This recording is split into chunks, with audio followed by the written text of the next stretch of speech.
Ryan Tanner never imagined that a simple roadside assistance would transform his existence forever. What caught his eye was only a classic 1967 Mustang with steam billowing from beneath its raised hood, and beside it, a woman whose refined demeanor seemed utterly at odds with the dusty roadside of his small rural town. She introduced herself as Diana Blackwood, claiming to be merely passing through, just another traveler with car trouble. But Ryan would soon discover she was far more than an ordinary traveler. She was the clandestine owner of a multi-billion-dollar corporate empire, and she had just set his world ablaze. What began as a basic act of kindness would draw Ryan into a vortex of wealth, corporate intrigue, and an unexpected connection neither saw coming. But in a realm where wealth dictates the rules and secrets destroy lives, would their growing attachment be enough to weather the storm? Or would the forces aligned against them, her calculating former spouse, the relentless media, and Ryan's own troubled history, tear apart what they'd barely begun to build? Before we start, if you're drawn to tales of unexpected romance, second chances, and love that defies every obstacle, this story is unmissable. Follow this channel and activate notifications so you won't miss a single installment. Because trust me, this journey is only beginning. Now settle in and prepare yourself for the tale of a struggling single father who helped repair a woman's Mustang, unaware she secretly controlled a billion-dollar empire. Let the story unfold. Ryan Tanner wiped perspiration from his brow, leaving grimy streaks across his forehead. The merciless summer heat pressed down as he secured the final bolt on the aging pickup truck before him. Stepping back, he rolled his shoulders to release the tension. Another exhausting day at the garage, another modest sum barely sufficient to support himself and his 9-year-old son, Mason.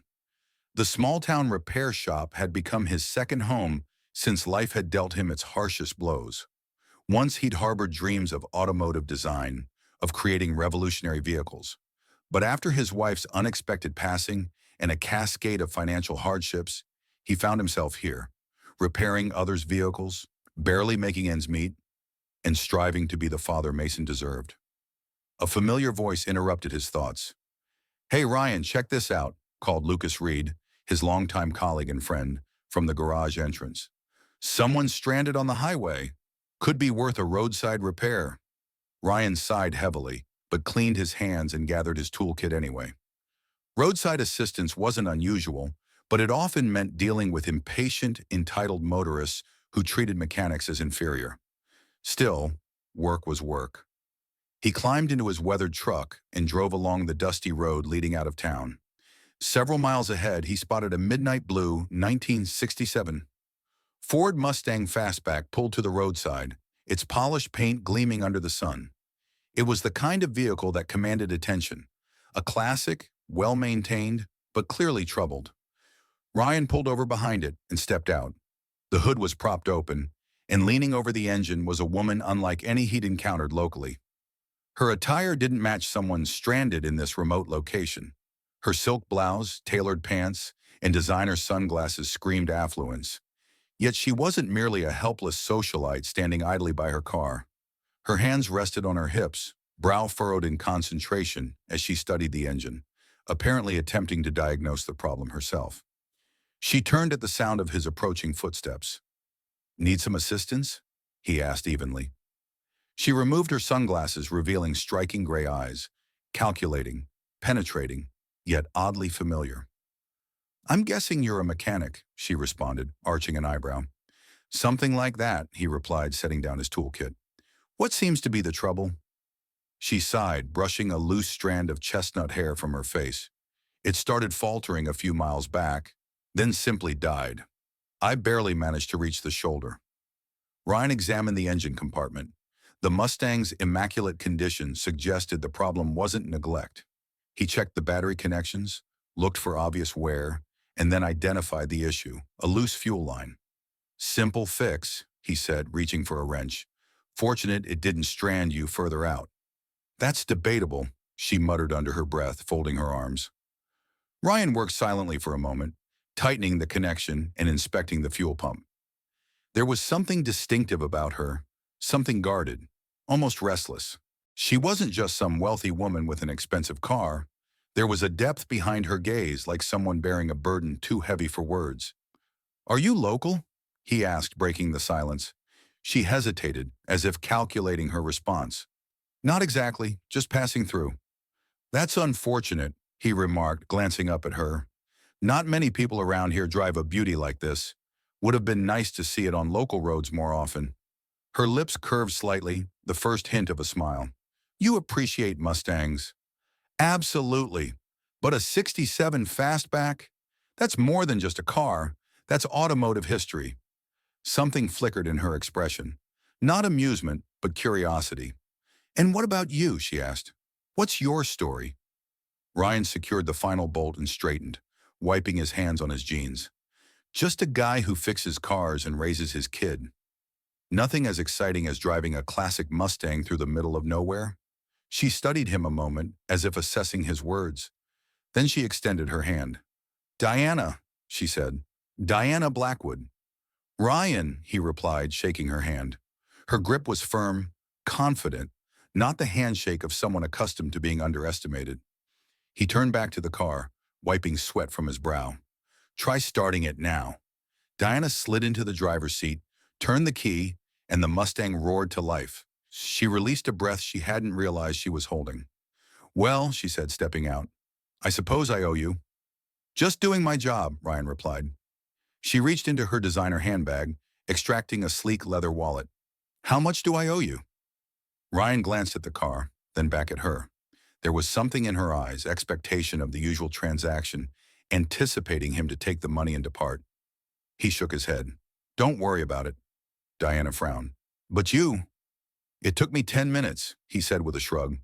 "Not worth charging for that." She stared at him as if he'd done something completely incomprehensible. People like her weren't accustomed to something for nothing. After a prolonged pause, she returned her wallet and replaced her sunglasses. "Well, I appreciate it, Ryan."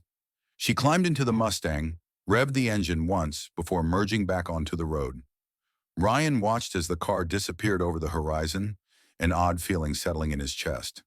Something about Diana Blackwood told him this wouldn't be their final encounter, and he had no idea just how right he was. The garage was quieter than usual that evening. The aroma of motor oil and gasoline hung in the air as Ryan Tanner cleaned his tools, his mind lingering on the woman from earlier. Diana Blackwood. The name echoed through his thoughts like a melody he couldn't dismiss. It wasn't just her striking appearance or confident bearing. It was how she had looked at him, as if trying to decipher him, as if unaccustomed to people refusing her money. Lucas Reed, his longtime friend and colleague, strolled in, tossing a soiled rag onto the workbench.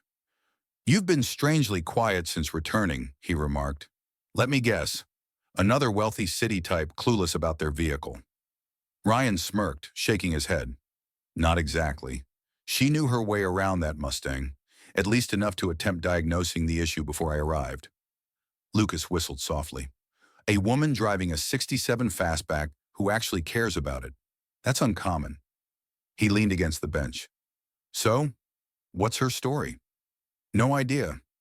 Just passing through," she said. Lucas raised an eyebrow. "And you believe that?" Ryan exhaled, shaking his head. "Not really." Before Lucas could probe further, the office phone rang, its shrill tone reverberating through the garage. Ryan wiped his hands on his jeans before answering. "Tanner's Auto. Ryan speaking." A polished professional voice responded. "Mr. Tanner, this is James Westbrook calling on behalf of Phoenix Automotive Group." Ryan frowned. Phoenix Automotive. The name was familiar, one of the country's largest automotive corporations. "Yes," the man continued, "we're expanding our service operations and seeking skilled mechanics to lead several of our specialty divisions. Your name emerged as a recommendation, and we'd like to offer you an interview for a management position in our new restoration division." Ryan blinked, gripping the phone tighter. "I think you might have the wrong person." Westbrook chuckled. "I assure you we don't.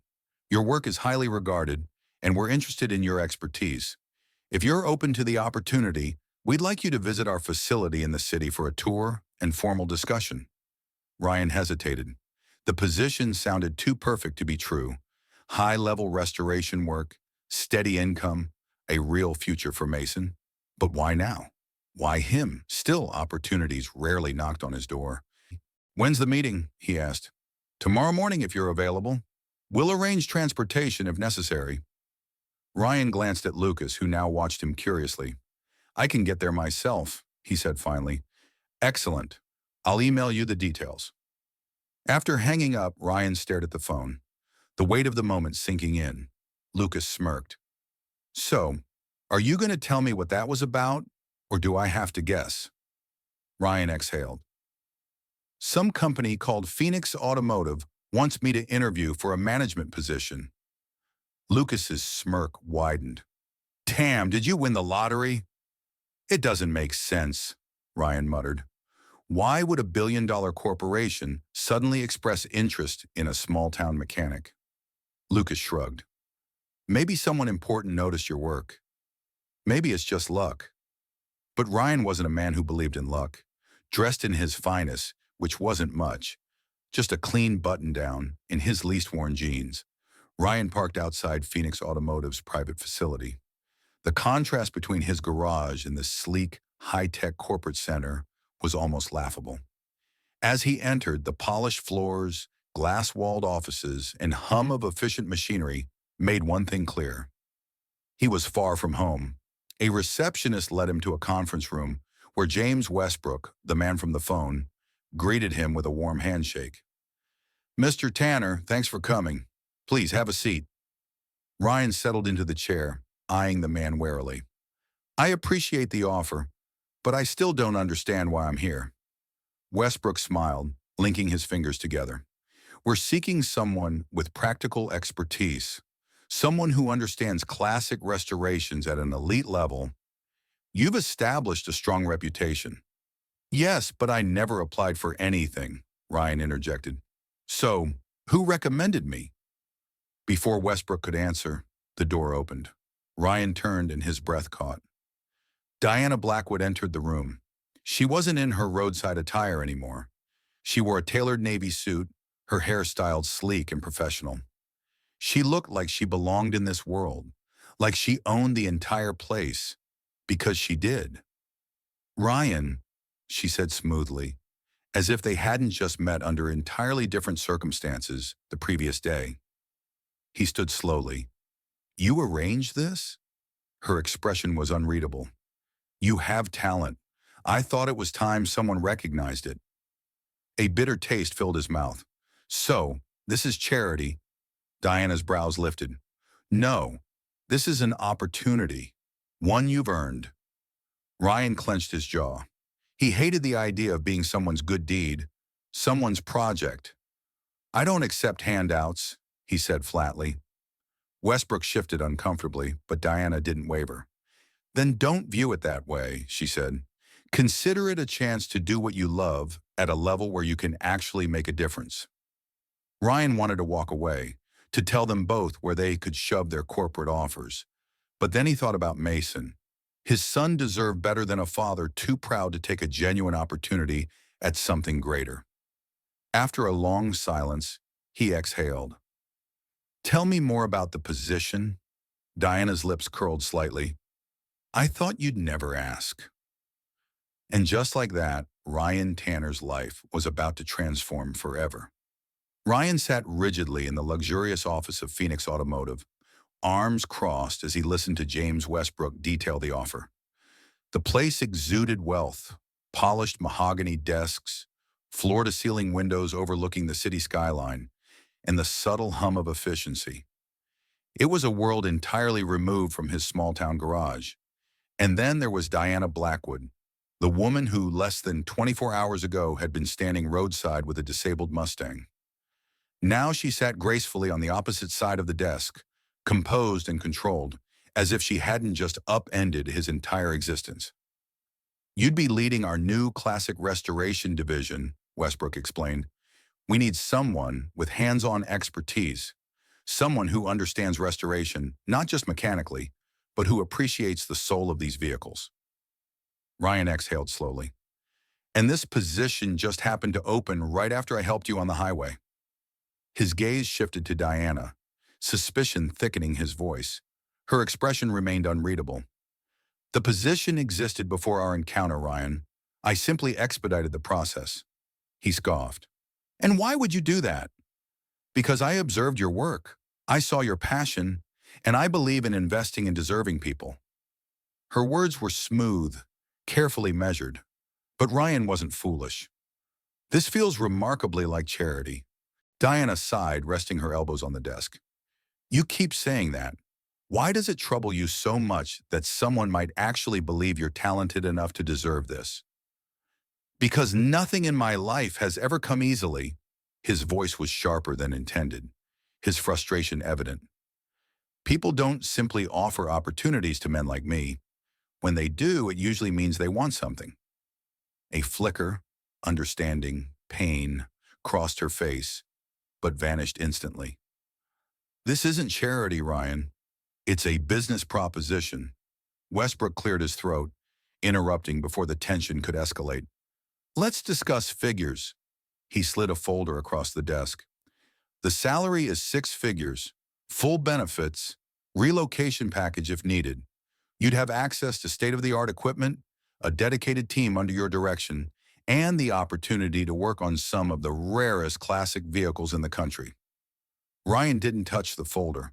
The numbers didn't impress him. He wasn't motivated by money. What concerned him was autonomy, control over his life, control over his son's future. How much independence would I have, he asked. Or am I just another corporate functionary who must route every decision through a boardroom? Westbrook hesitated, glancing at Diana. She leaned forward slightly. You'd have creative control over your projects, she said, but you'd be part of Phoenix Automotive. That carries expectations. And if I decline, she didn't flinch. Then you return to your garage, fixing cars individually, barely surviving and hoping circumstances magically improve. His jaw tightened. She knew precisely where to strike. Mason flashed through his mind. His son deserved stability, opportunity, a father who could provide more than mere subsistence. Finally, Ryan exhaled. I need time to consider.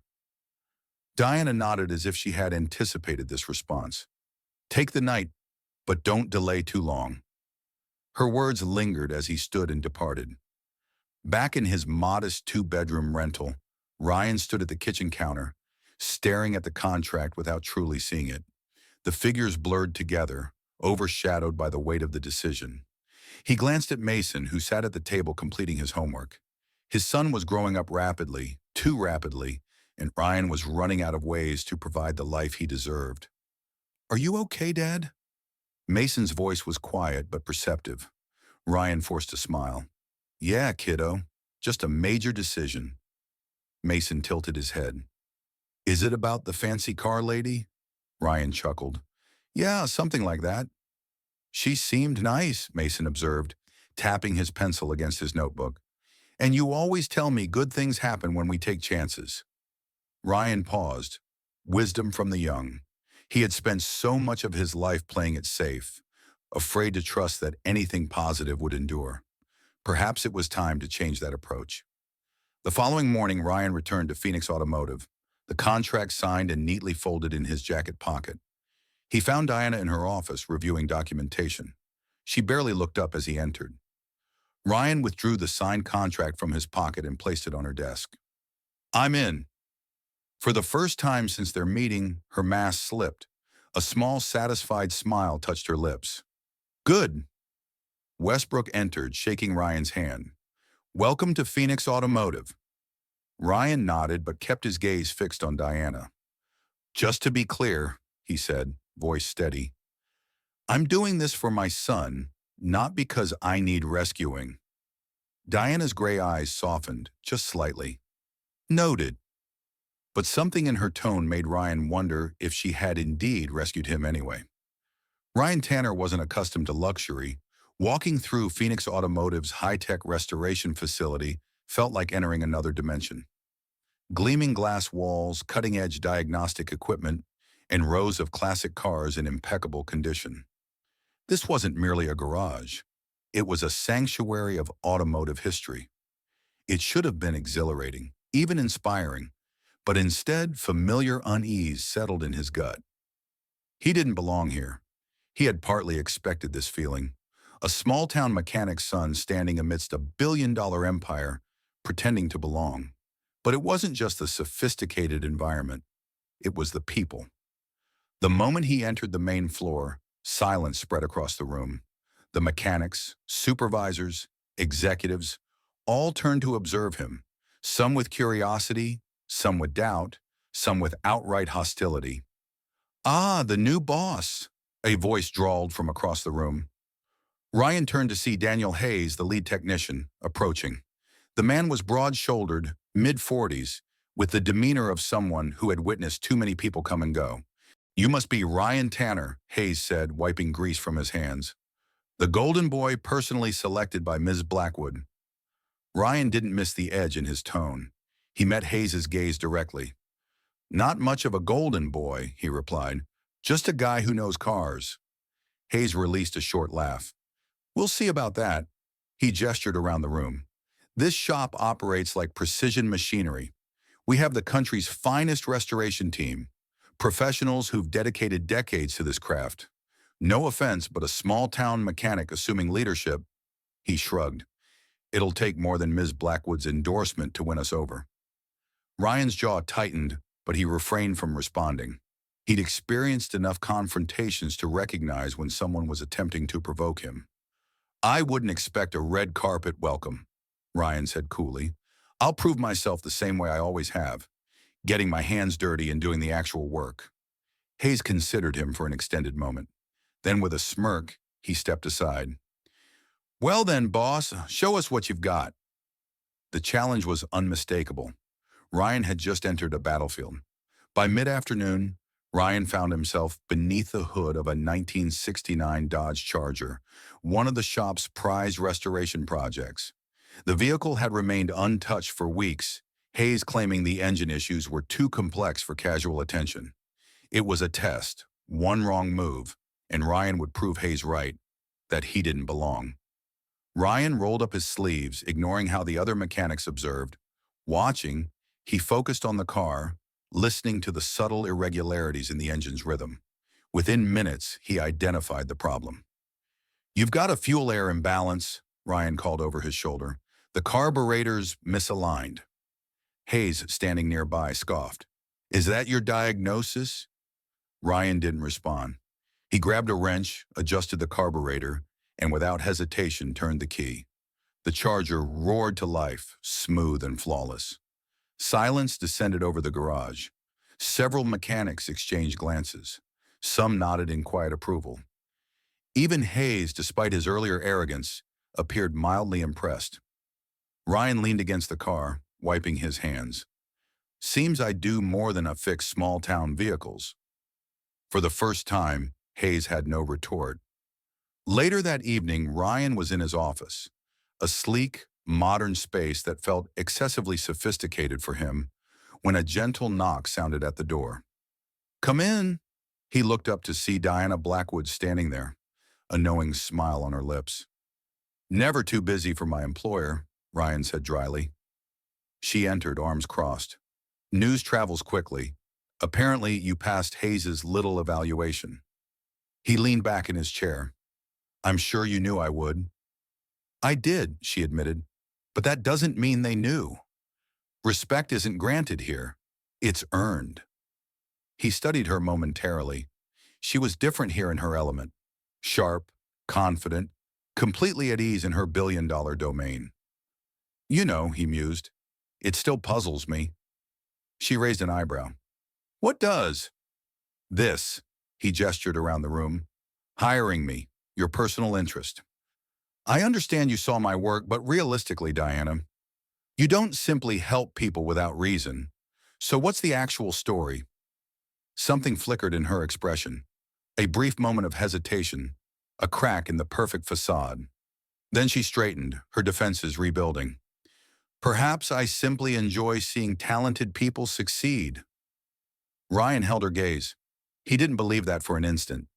There was something she wasn't revealing, but he wouldn't press. Not yet. Instead, he smirked. "Well, boss, if you wanted to impress me, you could have just let me drive your Mustang again." A genuine smile spread across her lips, the first completely unguarded one he'd witnessed. "Perhaps someday," she said. As she departed, Ryan watched her go, the unease in his chest transforming into something entirely different. This position was more than a career advancement. It was the beginning of something much more significant. And whatever it was, he wouldn't retreat. Ryan had anticipated challenges upon joining Phoenix Automotive, but he hadn't expected them so quickly. A week into his new role, it was evident that while he had earned some respect from the mechanics, not everyone supported his success. The workshop tension was subtle but undeniable. Conversations would quiet when he entered, and there was an unspoken challenge in how some senior technicians handled his instructions. Not outright defiance, but just enough hesitation to indicate they were still assessing him. None of that concerned Ryan. What did concern him was how his new life was beginning to affect his old one. "You're late," Lucas grumbled as Ryan entered their old garage one evening. Ryan sighed, running a hand through his hair. "Yeah, I know. Long day." Lucas crossed his arms, leaning against the workbench. "Seems every day is extended now. I thought you wouldn't let some fancy corporate job consume your life." Ryan exhaled. He should have anticipated this conversation. Lucas wasn't just his best friend.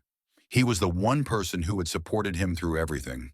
They had established this garage together, and now Ryan was rarely present. "It's temporary," Ryan said, though uncertain whether he was convincing Lucas or himself. "I just need to navigate the transition. Once I'm established, things will stabilize." Lucas examined him for a long moment before shaking his head. "Just don't lose yourself in that environment, man. Money's valuable, but meaningless if you forget your identity." Ryan didn't argue, but Lucas's words remained with him long after. The next day at Phoenix Automotive, Ryan was completing paperwork in his office when he heard a knock. Expecting a mechanic, he looked up and froze. Standing in the doorway, exuding wealth and arrogance, was Edward Blackwood. Ryan had seen him before in articles and business magazines. Diana's ex-husband, a corporate magnate who thrived on power dynamics and public image. Edward entered uninvited, adjusting his cufflinks as he surveyed the office with mild disdain. "So you're the man of the hour?" Ryan leaned back, maintaining a neutral expression. "And you are?" Edward smirked. "Come now, you know exactly who I am." Ryan folded his arms.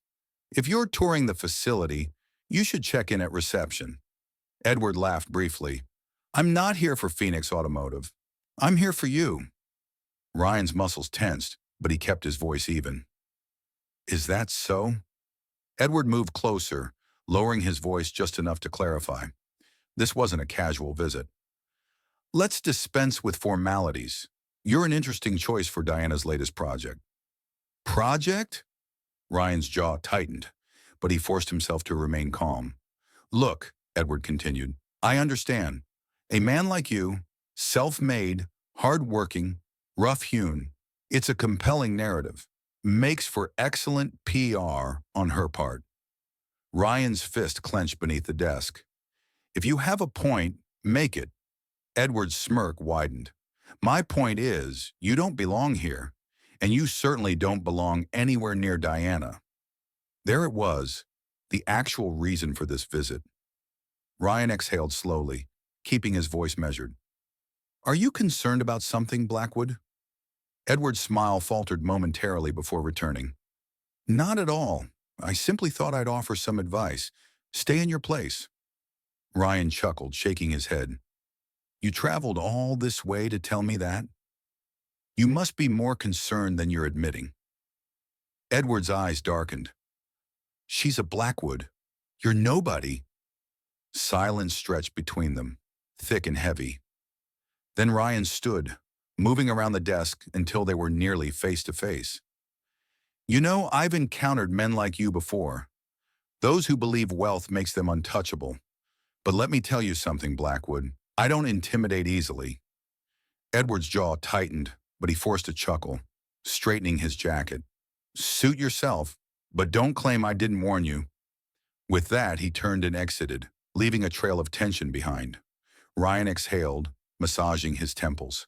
If this was merely the beginning, he sensed things would become considerably more complicated. Later that night, Ryan found himself on the Phoenix building's rooftop, gazing at the city skyline.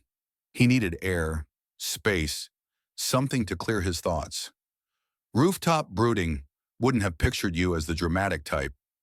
He turned to find Diana standing there, arms crossed, her usual composed expression softened by something almost concerned. "Your ex visited me today," Ryan said, addressing the matter directly. Diana sighed. "Let me guess. He told you to avoid me?" Ryan smirked. "More or less." She shook her head, walking to the rooftop's edge and gazing across the city. "Edward doesn't accept defeat. It's not about me. It's about control." Ryan observed her for a moment. "And what about you? Do you accept defeat?" Diana turned to him then, something unreadable in her gray eyes. "I didn't bring you here to lose, Ryan." Something in her tone sent a slow warmth through his chest. For the first time, he wasn't just a mechanic. He wasn't just a single father struggling to provide. He was part of something larger. And whether he liked it or not, he wouldn't retreat from this confrontation.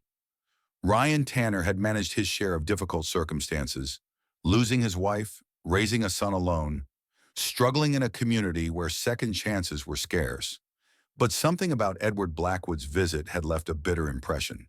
It wasn't just the threat, it was the presumption. Edward had addressed him as if he were merely an inconvenience, a temporary obstacle to remove.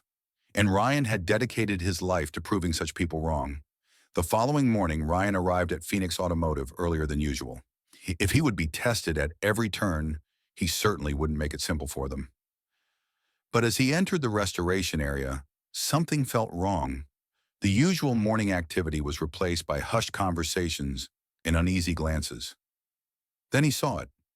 The '69 Dodge Charger, the same one he had repaired days earlier, was damaged. The front end was completely crushed. The hood collapsed inward, and the windshield displayed a long fracture running across it. His stomach knotted. This wasn't accidental. This was deliberate sabotage. Hayes, the lead technician, was already present, arms crossed. "Well, this is an unpleasant way to start the day." Ryan forced himself to remain composed. "What happened?" "Security footage shows someone broke in last night," Hayes explained. "Took a wrench to the engine compartment, damaged the body, probably thought they were making a statement." "A statement?" There was only one person bold enough to send such a message. Edward. Ryan clenched his jaw. "Did you contact the police?" Hayes scoffed. "Of course, but what will they do? This isn't exactly their highest priority." Ryan exhaled sharply, then addressed the team. "We're repairing it." Several younger mechanics hesitated, glancing at Hayes for guidance. The older man studied Ryan momentarily, then nodded. "Very well, but you're leading the repair. Let's see if you can perform under pressure, boss." Ryan didn't hesitate. He grabbed a wrench and began working. Morning blurred into afternoon, a rhythm of metal, sweat, and determination. The car was damaged, but not beyond salvation. By midday, Diana Blackwood appeared, her expression unreadable as she surveyed the damage. "You didn't inform me about this," she said. Ryan didn't look up. "Didn't think I needed to." Diana folded her arms. "I assume you suspect someone?" He set down his wrench, wiping his hands on a cloth. "We both know who's responsible." She sighed, running a hand through her hair. "Edward doesn't play fairly. He never has." "Well, neither do I," Ryan said, his voice calm but resolute. Diana observed him, something flickering in her gray eyes.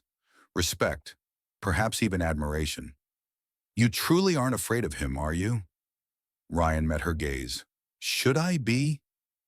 A corner of her lips curved upward slightly. "Most people are." "Then I guess I'm not most people." For the first time that day, Diana released a small, amused breath. Then her expression became serious again. "This will escalate, Ryan. Edward won't stop until he proves his point." "Let him try," Ryan said. "I'm not going anywhere."